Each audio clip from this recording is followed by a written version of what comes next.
We're going to begin with building the background. Now, I've already got a document created here, and this is in the format of a movie poster. Standard movie poster sizes are 27 by 40 inches. Now, we're not working that big, because we don't need to. But that's the base document we're going to start with. Now, I've got a handful of subjects that we're going to use here, images. And the first thing is, I'm going to start with a background texture. Now, textures are a big part of my workflow. I have a large library of textures that I use for a variety of different reasons. So use them, I combine them, I'll take textures I shoot with my phone. Some of you use stuff you've taken from your phone, yeah? I mean, they're really powerful tools today. I was just saying a while ago that one of the best, somebody asked me, what's one of the most important tools in your workflow? I was like, my phone. It captures ideas, it captures textures, it captures things I can use in my work. Now, having said all that, this texture was not taken with my phone. Now, this is actually a part of a stock image that I got, and I just really like the overall texture and feel of it. But like most cases with textures, I'm not a big fan of the color. Doesn't really work with what we're going for here. And that's something you can always dismiss. I have a lot of friends, they'll say, I look up stock images and I see a texture or a background, it's not quite the color I want. It's like, you're in Photoshop, right? And they're like, yeah. I was like, you can change that. It doesn't have to stay that color. So when I'm looking at textures, I'm mostly looking at the texture itself, not necessarily the color. Sometimes the color of the texture works out fine, but in most cases not. Now I'm just gonna go ahead and remove the color of this particular one real quick by doing a Shift-Command-U just to remove it, basically desaturate the image. And I need it to be in the orientation of my poster. So let's just go ahead and image rotate clockwise. And I'm going to go ahead and take it and bring it on over to my working document. I'm going to add Shift as I drag and drop so it will land centered in the document. Now you may notice also, and I always point this out because I inevitably get at least one question on this. I like to work with floating documents on my background like this. On the Mac, you of course have the option of turning on the application frame, which contains all the windows and everything in one giant window. I can't stand this from a personal standpoint. That just goes back to my habit of using Photoshop in the old days. So I personally prefer to turn it off. It allows me to freely float my windows around and drag and drop my images in between. So that is why, how many of you like the application frame? Anyone? Anyone use it? I don't like it. All right, so got my texture over there. It's a little big by way of its resolution, the original resolution. So I'm going to need to scale it down. So I'm going to press Command or Control T to invoke free transform, but it's still too big. I can't see the box. So I'm going to press Command 0, and that's going to expand the document to reveal the overall image.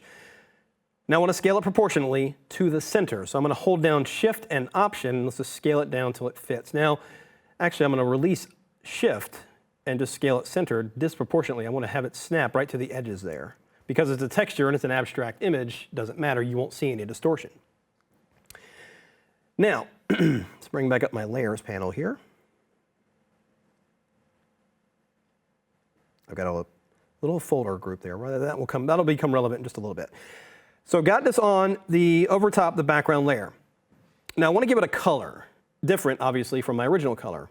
And I want to be able to colorize it in a way that I might want to change it later very easily. So I'm going to do it with a simple layer style.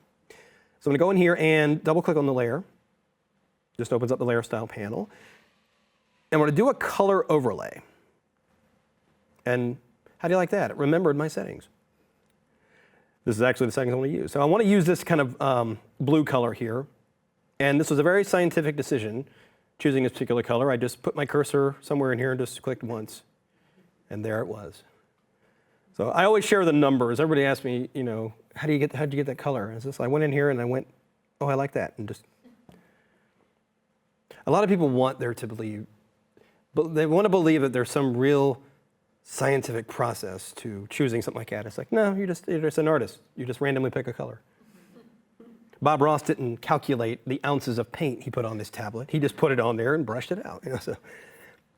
But we are going to blend this to the background using a blend mode. So you'll see we've got a variety of blend modes here. Vivid Light is giving me the best look here. However, at 100%, obviously it's way too powerful.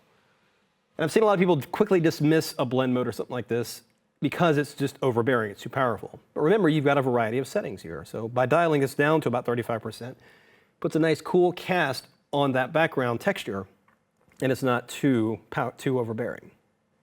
And again, it is a layer style. So even though I've done this, I can go in here and just double click on the layer style, turn it off if I ultimately don't like it, or just go in here and change the color, make it a nice warm color or something like that. But it's non-destructive. I'm not going in there and manipulating the original pixels. So there we go. Okay. So we got a background texture there. Now I'm going to go in here and lower the opacity of the layer to about 75%. Tones the overall brightness of the texture down as well. Now we're going to introduce another image or another graphic element. So we go in here and I've got this graphic here. This is a stock image, of course, as well. Really cool graphic design element. Once again, I really liked the overall design here. The lines, the circles, everything like that. I do not necessarily like the color again, but we can fix that. So I'm going to go ahead, remove the color once more. Go ahead and rotate it once again, clockwise 90 degrees.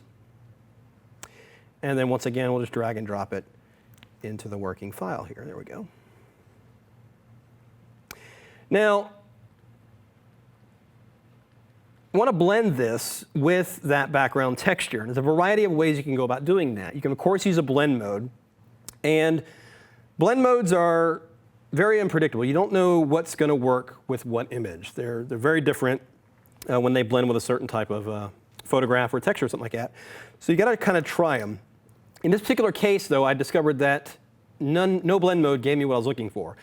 But I do want to show you a quick tip when you're hunting for a blend mode, how you can do it very quickly. Is that when you have the Move tool selected, you can simply go to hold down Shift and then just hit the plus sign, and it will toggle you through your blend modes. And you see a visual representation of each blend mode very quickly.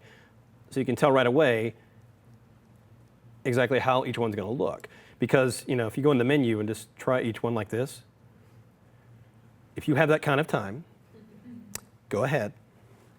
But you can also use this trick. But like I said, I'm going to go ahead and put this back to normal. What I am going to do is drop the layer opacity to 50%. So by doing that, it's that the background black area is putting a little bit of a darker cast in that background texture, and it's lowering the intensity of those white lines and everything like that. So it's pushing it a little bit further back in the background. Now, I want to give that texture a little bit of the same blue overcast I have on the layer below. In fact, I want to use the exact same layer style that I did on the layer below. So here's a cool trick. Hold down your Option key, Alt on Windows, of course. Grab the effects icon right here on the layer and just drag it to the target layer and release. And that's a one-step copy and paste of a layer style to a new layer.